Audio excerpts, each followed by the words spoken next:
হঠাৎ করে চলে গেছিলাম বিয়েবাড়িতে। সকাল থেকে কোনো প্ল্যানিং ছিল না। সন্ধ্যাবেলায় মনে হলো যে না, বিয়েবাড়িতে যেতে হবে। সবাই মিলে বলল। সো হ্যালো এভরিওয়ান, আমি কাজল চলে এসেছি নতুন একটা মিনি ব্লগ নিয়ে।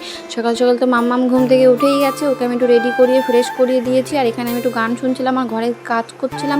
তো এখানে মাম্মাম আর মাম্মামের দাদা তো নাচ করছিল। যেহেতু সন্ধ্যাবেলা বলেছে বিয়েবাড়ি যেতে হবে, ওই জন্য একটু ঢং করছিলাম, হাতে একটু নেল পালিশ পরে নিচ্ছিলাম।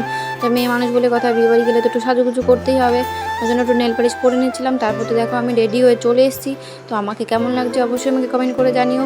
তো আমি হালকাই সাজুগুজু করেছি, খুব বেশি মেকআপ আমি করিনি। অ্যাকচুয়ালি মেকআপ করতে পারি না, হালকাই সাজুগুজু করেছি। তো এখানে তো সবাই রেডি হয়ে দেখো আমরা রাস্তায় বেরিয়ে পড়েছি। যে তোমাদের গাড়ি আসবে আমাদের বাড়ি থেকে বিয়েবাড়ি যেতে 10 মিনিট লাগবে। তো বাচ্চা কাচ্চা নিয়ে তো হেঁটে হেঁটে যেতে পারবো না, ওই জন্য আমরা টোটো বলেছিলাম। তো টোটোয় করে আমরা যাবো। আর এদিকে তো মাম্মাম আর মাম্মামের দাদা তো খুবই খুশি দেখো বিয়েবাড়ি যাওয়ার জন্য। আর মাম্মাম বিয়েবাড়ি নাচ ঘোরাফেরা করতে খুবই পছন্দ করে। আর এই দেখো বলতে বলতে আমরা টোটোয় উঠে গেছি, সবাই আমরা খুশি বিয়েবাড়ি। আর এখানে তো মাম্মাম তো দেখো নাচ শুরু করে দিয়েছে বিয়েবাড়ি গিয়েই, ও তো খুব এনজয় করছে।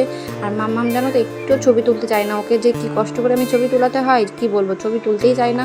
তো অনেক কষ্ট করে ছোটো ছোটো ভিডিওর মাধ্যমে আমি ছোটো ছোটো ক্যাপচার করে নিয়েছিলাম ওকে নিয়ে। তো আমার এই ছোটো ছোটো মিনি ব্লগগুলো দেখতে তোমাদের কেমন লাগে অবশ্যই কমেন্ট করে জানিও। অবশ্যই নেক্সট দেখা হচ্ছে একটি